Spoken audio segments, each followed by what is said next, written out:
તો અત્યારે આવ્યા છે વિન્ટર વન્ડરલેન્ડમાં યતાશને લઈને. વાગે નહીં, પક્ષી આવે ને એ ઉડી જાય એનથી જોઈને.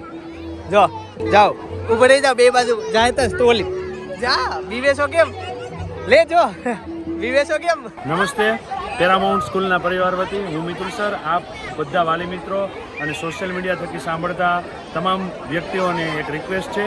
અમારા આ પેરામાઉન્ટનો આ વિન્ટર વન્ડરલેન્ડ અદ્ભુત એક કાર્યક્રમ છે. આપ મુલાકાત લેજો. અત્યારે આજે રવિવારે બપોરે 12 વાગ્યા સુધી સૌને એન્ટ્રી ફ્રી છે. ખાસ એ જોવાનું કે બાળકો અત્યારે આપણા સમાજ જીવનથી, આપણા ગ્રામ્ય જીવનથી છૂટા પડતા જાય છે, જ્યારે આજે અમે બાળકો પોતાના મૂળ સાથે જોડાયેલા રહે એટલા માટે અહીંયા 26 જેટલી વનસ્પતિઓ બાળકોના સાથે રોપણી કરાવીને, બાળકોને સાથે લઈને રોપણી કરાવીને એ ઉગે કેવી રીતે, એની બીજની રોપણી કેવી રીતે થાય, એને લણવાનું કેવી રીતે હોય, પાક કેવી રીતે તૈયાર થાય એ છે. ત્યાર પછી અહીંયા એક ખાસ કરીને ચાળીઓ જે ખાસ ભૂલાતો જાય છે લોકોને, અને આ ચાળિયાનું એક આકર્ષણ છે. બીજું કે તમે અહીંથી મુલાકાત લઈને પાછા નીકળશો ત્યારે પોસ્ટ ઓફિસ લગભગ પોસ્ટ ઓફિસ વિશે બાળકો નથી જાણતા, તો એ પોસ્ટ ઓફિસનું એક પોસ્ટકાર્ડનું એક રિવ્યૂ તમારે આપતું જવાનું છે, અને એ પોસ્ટ ઓફિસનું જે કંઈ પણ ઊભું કરેલું છે એની અંદર તમે પોતાનો રિવ્યૂ અંદર એડ કરી શકો છો. ગાય છે, આગળ ડંકી ઊભી કરેલી છે, ચબૂતરો છે ગામનો, અહીંયા પવનચક્કી જેવું છે. અને ખાસ કરીને બાળકોને, અત્યારનું જે જનરેશન છે કે જે બાળકો પોતાના ફૂડને લઈને અવેર નથી, તો કયું સાચું ફૂડ છે, કયું સારું ફૂડ છે, કયું ટેસ્ટી ફૂડ છે અને કયું આપણે માટે બહુ નુકસાનકારક છે. બીજું, ગેમ રમવા માટે થઈને બાળકો સોશિયલ મીડિયાનો ઉપયોગ કરે છે, લેપટોપ અને મોબાઈલનો ઉપયોગ કરે છે. આપણે હમણાં જ જોયું કે આપણો ભારતનો જ એક છોકરો 18 વર્ષની ઉંમરે વર્લ્ડ રેકોર્ડ સર્જીને, માત્ર 18 વર્ષની ઉંમરે વર્લ્ડ રેકોર્ડ સર્જીને જો ચેસ ચેમ્પિયન બનતો હોય ગુકેશ ડી કુમાર, તો આપણે અહીંયા ખાસ કરીને બાળકો જે મોબાઈલથી દૂર રહીને ફિઝિકલ ગેમ રમતા થાય એની ખાસ આકર્ષણ ઊભું કરેલું છે. તો આપ સૌ વાલી મિત્રોને વિનંતી છે, ખાસ કરીને મુલાકાત લેજો. જય શ્રી કૃષ્ણ. જય શ્રી કૃષ્ણ. મારું નામ કળથિયા ધ્યાની છે. હું ધોરણ 4 ગુજરાતી માધ્યમમાં અભ્યાસ કરું છું. આ અમારું ફાર્મ છે. આમાં અમે ઘઉં, ભાજી, ધાણા, ફ્લાવર જેવી વસ્તુઓ વાવી છે. ઘઉંમાંથી રોટલી, ભાખરી, બ્રેડ, બિસ્કિટ જેવી વસ્તુઓ બને છે. આપણો દેશ વિશ્વમાં ઘઉંના ઉત્પાદન માટે 3જા ક્રમ પર આવેલો છે. પંજાબ રાજ્યમાં સૌથી વધુ પ્રમાણમાં ઘઉં થાય છે. ઘઉંમાં ગ્લુટીન નામનું પ્રોટીન હોય છે. એકચ્યુઅલી આ બિંદાની સ્કૂલ છે એ લોકોને. અચ્છા, તો અમે લોકો અહીંયા એટલે આવ્યા છે કે બિંદાએ કીધું કે આવું મસ્ત આયોજન છે ને એમાં ગામડાનું વાતાવરણ હોય એટલે હું તો પહોંચી જ જાઉં એવું છે. ચાલો જે આગળ વધીએ. ચિંતનભાઈ, તમારા દરરોજ વિડિયો જોઈએ છે અમે. Thank you. આ શું છે? ફિશ છે. ફિશ છે જો ફિશ.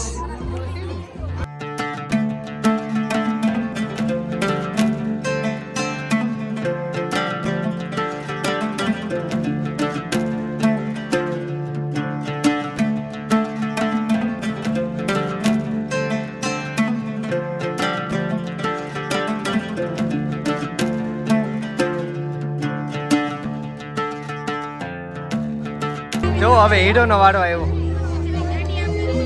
થોડુંક રહી ગયું, આ રહી ગયું. એ લે, આ મેડમે પકડી લીધું. આ તો હાવ નજીક નાખી દીધું. એ હાલો ગયું એક પર્પલમાં શું નીકળ્યું? એક ચોકલેટ જેવું છે. હું મળ્યું તને, હું મળ્યું? અરે ગાડી મળી, વાહ, અરે વાહ.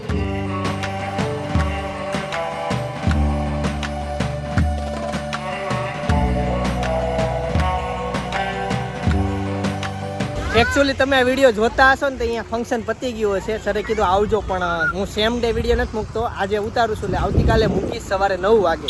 તો ત્યારે ફંક્શન પતી ગયું છે, એક જ દિવસનું છે. એટલે કદાચ કોકને એમ થાય કે આવું છે તો આવતા નહીં, કેમ કે આ બંધ થઈ ગયું છે, પૂરું થઈ ગયું છે, એક જ દિવસનું છે. ચાલો હવે જશું ઘરે. બેન આવજો. આવજો. બહુ મજા આવી. ટાટા. તમે બધા પણ અમારી સ્કૂલને વિઝિટ કરવા એકવાર આવજો. હા, પણ આ ફંક્શન નહીં હોય. હા લેતા ભાઈઓ. બહુ હોશિયાર છે, હા. બહુ મસ્ત. એવું છે. તમે બધા એક ક્લાસમાં? હા, એક ક્લાસમાં. આ જો અત્યારથી ગાડી આકે ફોટો પણ. આમ ગાડી થોડીક સાઈડમાં રાખો, રોડ વચ્ચે ગાડી આગળ લઈ લે ભાઈ. ઓકે, બધા આવી જશો. ફાઇનલી ઘરે પહોંચી ગયો. મમ્મીએ સૂકી ભાજી પૂરી બનાવી નાખી. મમ્મી જયોગેશ્વર જય યોગેશ્વર તો બોલો અને ખીરી બનાવી છે જય સ્વામિનારાયણ આગળ ગાજર ખાતા એટલે તો બોલતા દે તમે જમી લીધું ઓકે ચાલો તે હું જમી લઉં તો અમે છે ને ફાઇનલી આવ્યા છીએ પિયરયુ મારું પિયરયુ ને એવો હા મહેશભાઈ સવાણીની ત્યાં અમે મેરેજમાં આવ્યા છીએ ગેસ્ટમાં અમને ઇન્વિટેશન આપ્યું છે તો અમે એની માટે અત્યારે પપ્પા હું જયદીપ અને ચિંતનભાઈ અને હેતાંશ અમે આવ્યા છીએ તો જોઈએ અંદર કેવો માહોલ છે તે અને આજના બ્લોગમાં મહેશભાઈ આપણને મળવાના છે હા ગાઈસ ફાઇનલી અમે પહોંચી ગયા છીએ ભાઈ ગાડી પાર્કિંગ કરી લે એટલે જઈએ જમાઈને આજે ફુગાવો આપણે આકાશની અંદર જોઈ રહ્યા છીએ સંદેશાઓના ફુગાવો છે અને એ તમામ લોકો સુધી પહોંચાડવાનો ભાવને પકડ ગાઈસ અત્યારે બધા વડઘોડિયાની જો એન્ટ્રી થઈ અહીંથી ગયા અને મેન સ્ટેજ ઉપર ગયા જો ઊંચું સ્ટેજ છે ત્યાં જો સામે ટીવી દેખાય જો બતાવો હા બધાએ બલૂન ઉડાડ્યા વાવ સરસ આવ્યો હૃદયથી સ્વાગત કરીએ છીએ જૂનાગઢથી પધારેલ ગિરીશભાઈ તાડેચાનું હૃદયથી સ્વાગત કરીએ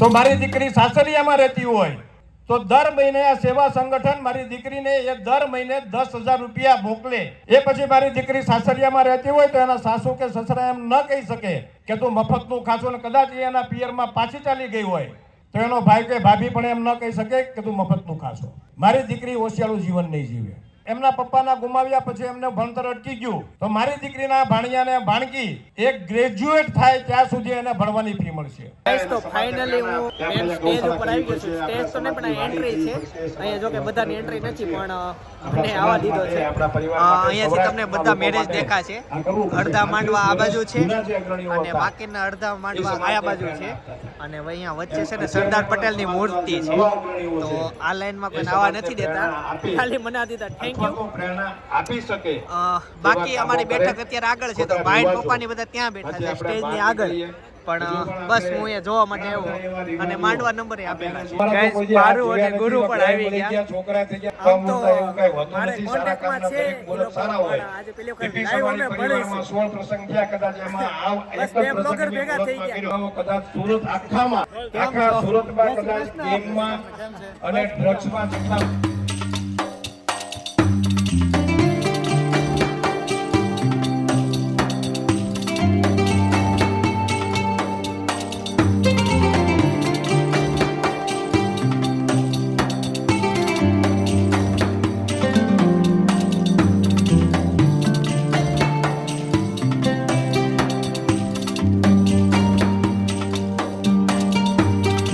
મેડ સાહેબ પણ આવી ગયા કેમ છે જય શ્રી કૃષ્ણ બોલો કેમ ચાલે મજામાં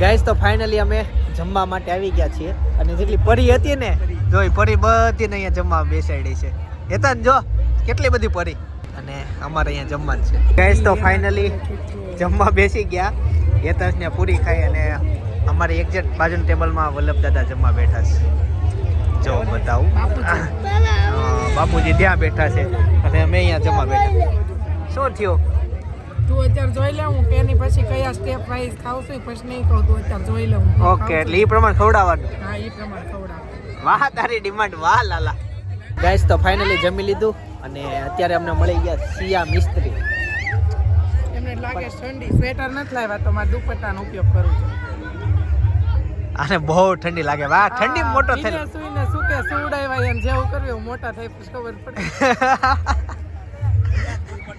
એને ઘરે જ આવવું છે દુપટ્ટો પણ તમારો સાલ જેવો છે અજરક અજરક. હું દુપટ્ટા વગર થઈ ગઈ એનું કરું. હા સિયર મળતા જઈ કેમ છે જય શ્રી કૃષ્ણ હા જય શ્રી કૃષ્ણ.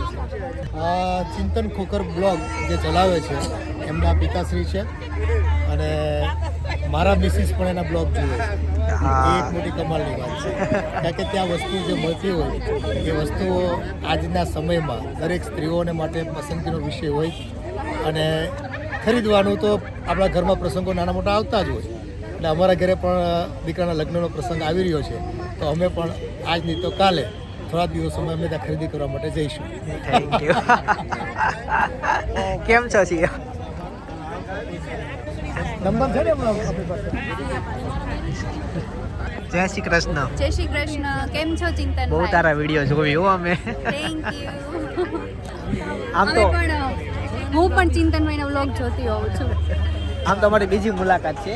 પેલી વખત અમે વાયરલમાં ભેગા થયેલા ત્યાં મળ્યા હતા. બીજી મુલાકાત છે. સારું ચાલો. કેમ છે? જય શ્રી કૃષ્ણ. અમારે લેડીઝ ભેગી થાય ને હું કપડાની વાતો ચાલે, સાડીઓની વાત હાલતી હતી ને. કપડાની વાતો ચાલતી હોય. ચાલો તી હવે જશું ઘરે. આજ ઘણા બધાને મળ્યા, ઘણા બધા વ્લોગમાં આપણે લીધા, ઘણા બધાને નથી લીધા કેમ કે ત્યાં નકરું મ્યુઝિક જ આવતું હતું તો વ્લોગ ઉતરે એમ નહોતો. જો એ હવે જાય છે કોલેજ પાસે. હાલો એને હોપી દઈએ છીએ. કેમ છો? મજામાં હો. Thank you. આવી જઈશ ભાઈ. જા જા કોલેજમાં આપ દેવો છે. હાલો નથી આપવો હાલો. બધા દિવસે બહુ બધા સબસ્ક્રાઈબર મળ્યા, બહુ બધા ફોટા પડાવ્યા. એમાં પાછા VIP હતા એટલે હજી તો ઓલી બાજુ ગયા નહીં, બાકી તો અઢળક લોકો મળે છે. પણ મજા આવે બધાને મળીને. કોઈ પણ તમે ક્યારેક મને જોવો ને તો મળવા આવજો, મને મજા આવે છે. આપણે દૂર દૂર ભાગવું એવું નથી. આ છે તો બાકી બધા ભાગતા હોય. દૂર નહીં ભાગવાનું. માણસની રીતે જ માણસ રહેવાનું. સ્વાર્થનું કામ નો.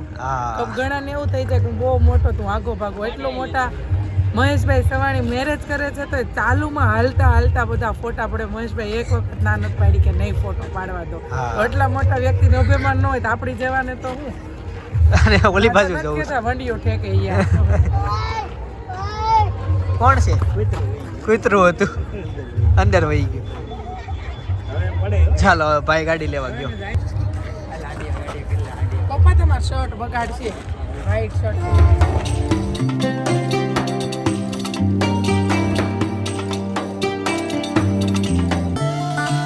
તો ગાઈસ ફાઇનલી ચણા ખાઈને આવતો રહ્યો છું. હા, ચણાના પ્રોગ્રામમાં ગયા હતા. મસ્ત મહેફિલ જામી હતી. ત્યાં બ્લોગ ના ઉતાર્યો કેમ કે બહુ બધું અંધારું હતું અને મહેફિલ અંધારામાં જામી હતી.